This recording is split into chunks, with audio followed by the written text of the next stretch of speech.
City, November 1966, including the entire Twin City area. Thank you, Dean Thompson, for that splendid introduction, part of which I wrote.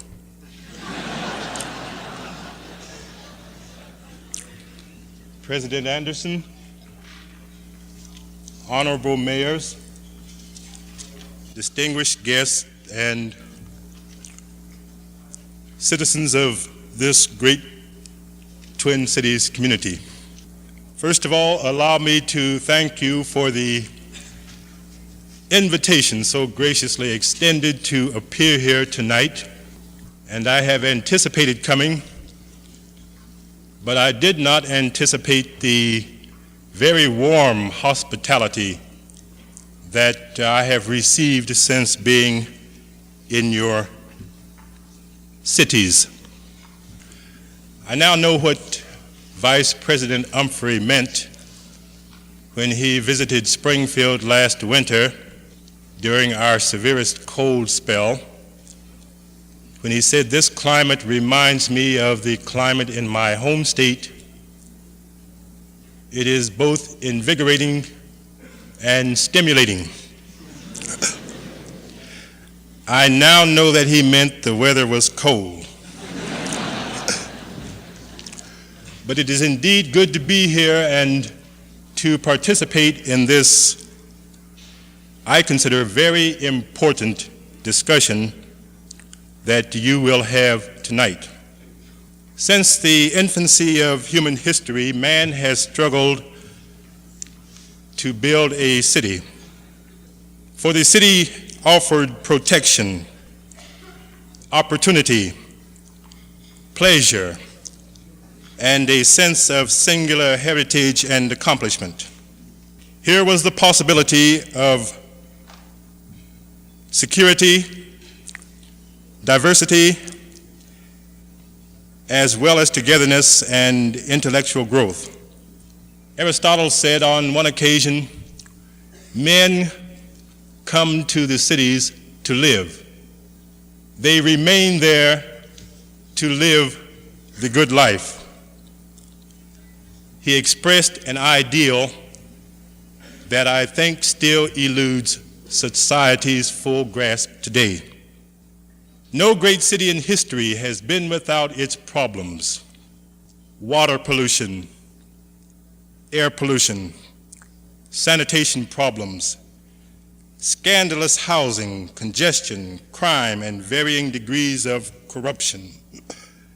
The chariots of Caesar's Rome and the carriages of Paris, France in those early days clogged the streets and terrorized the pedestrians, even as our 90 million automobiles do today.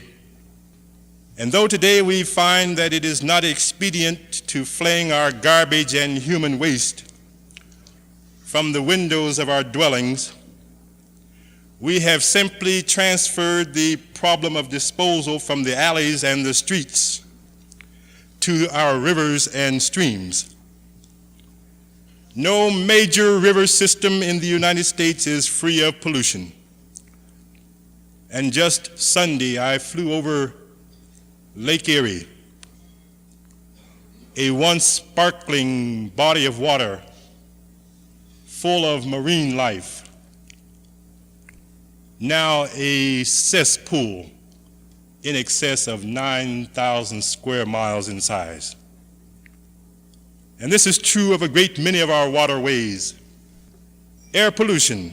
Today, our annual output of air pollution outweighs the annual United States steel production.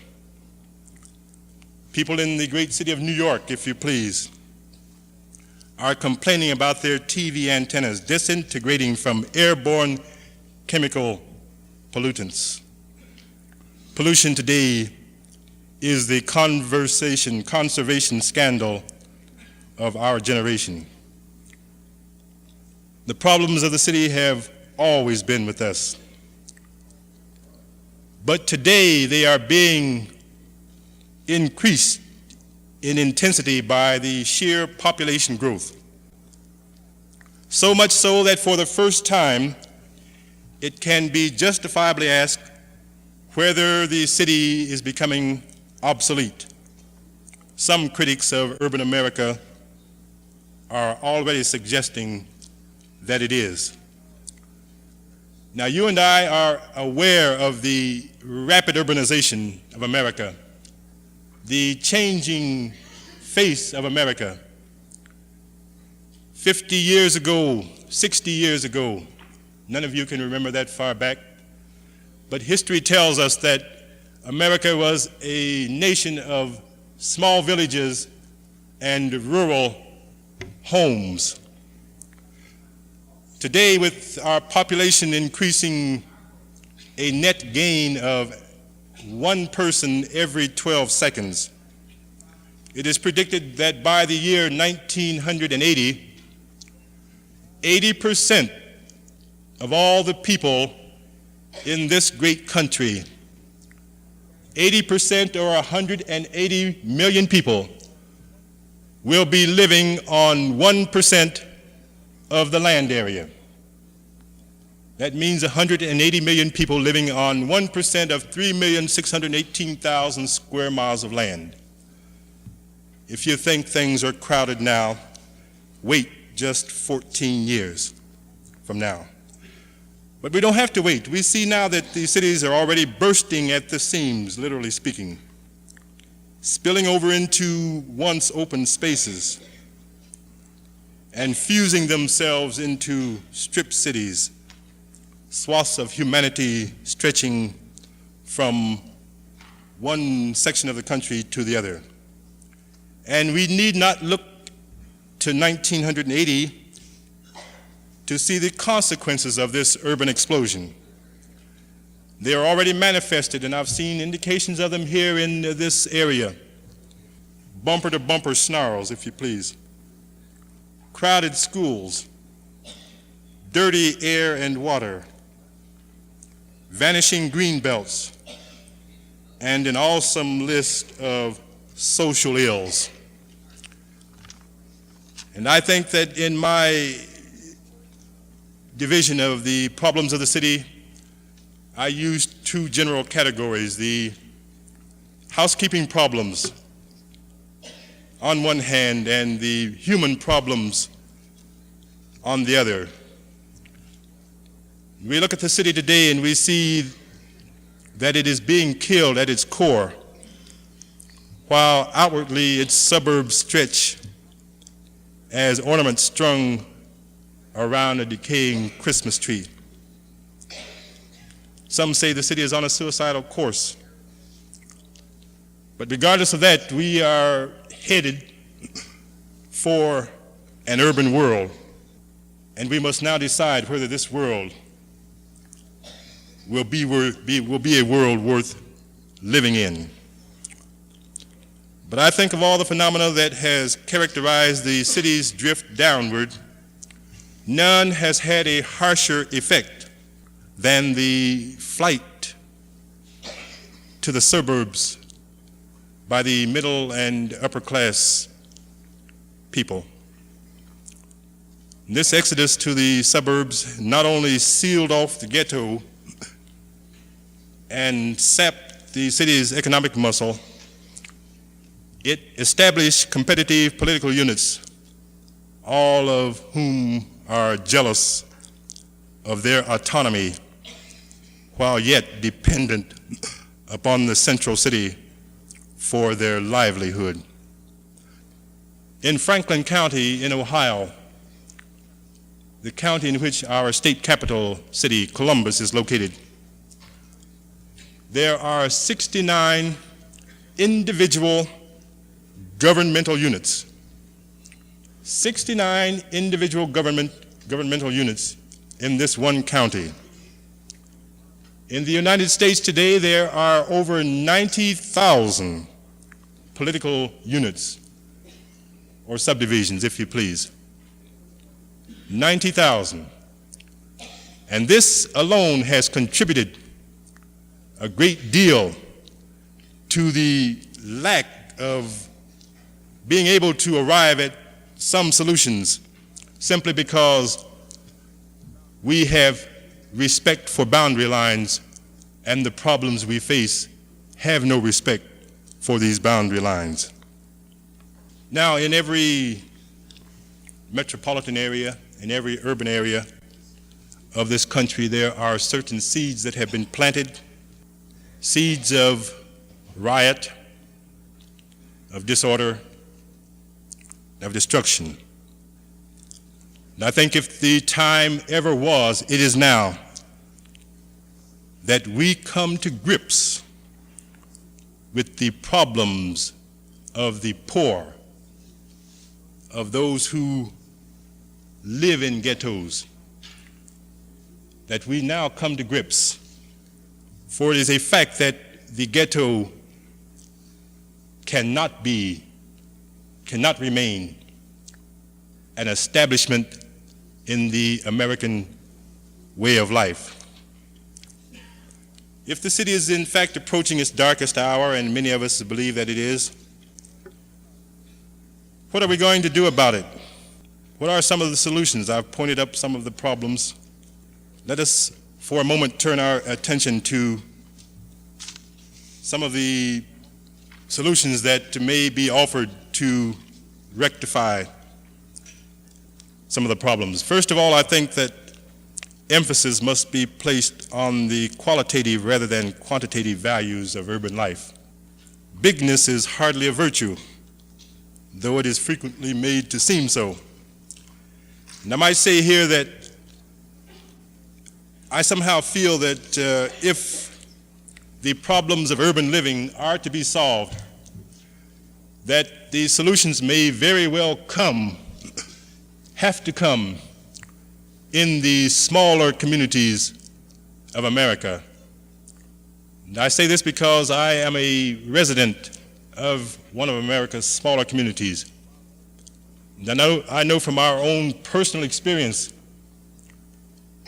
that even though we have had the same problems that the larger areas have had, we have made great stride in approaching and bringing about solutions to a great many of these problems, and a fact of which I am quite proud because of my position of responsibility in this particular area. I think we need a development of specific urban goals. In short, we must find out what kind of a city its citizens want, and then find if they are willing to help create such a city. We must again develop cooperation between the city and its satellite communities in developing regional programs. Streets and sewers, pollution and transportation, and responsibility for the public welfare will not stop at the corporation limits. They spill over into these satellite communities, and there must be a cooperative effort between the central city and its surrounding suburban areas. I think that there must be a deeper concern by state government for urban problems. And this is something that I have harped on continuously in Ohio.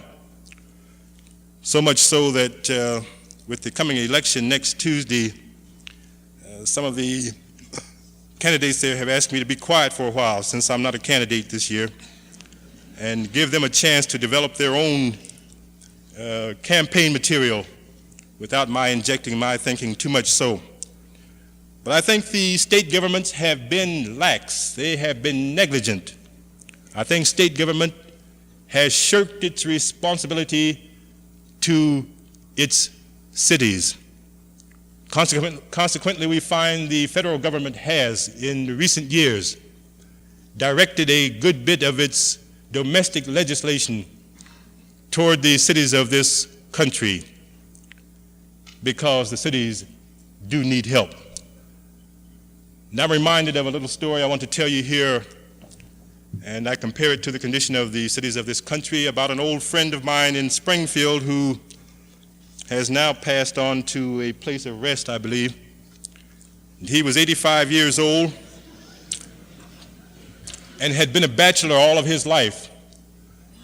And when he reached the age of 85, he said, now I'm old enough and mature enough and know enough about the ways of women, I think I'll get married. So being a town much smaller than your community, he soon found the object of his choice, a lady of 25 years of age, and made known his intentions. She heard about it, and it met with her approval. And so when he called her finally, she already knew what he had in mind. He said, I'd like to come over and talk with you this evening. She says, come on. And when he got there, he fell on his knees. And he said, I have 2 questions I want to ask you. She said, go ahead. She knew what he had in mind. She knew, too, that he was 85. So she said, go ahead. What are your 2 questions? And he said, first, will you marry me? And she paused a moment out of decency, for she already had her mind made up. She said, yes, I'll marry you. And he remained on his knees, and she waited. And he remained there, and she waited. Finally, being a woman, her curiosity got the best of her, and she said, I thought you had 2 questions you wanted to ask me. And he looked at her and he said, I do. She said, well, what's the second question? He said, will you help me up? And so the cities of this great country find themselves in a condition that they have to turn to the federal government with an extended hand and say, will you help us up and out? State government has lacked, has shirked its responsibility to its cities. I think also there should be a revision of city tax structures to reward rather than penalize property improvements. Many critics of our municipal tax programs see that landlords, slum landlords, are actually rewarded with lower taxes by allowing their tenements to deteriorate, while those who improve their properties are penalized with higher assessments. I think we need a revision of our tax structure so as to eliminate these penalties and these rewards. There should be a tightening of building and zoning laws, plus strong enforcement. A master plan for any city is only as strong as its weakest officials. And we in Springfield have just revised our zoning code. And there is not a week goes by that someone comes knocking at the council door. We would like to be exempt from this particular restriction.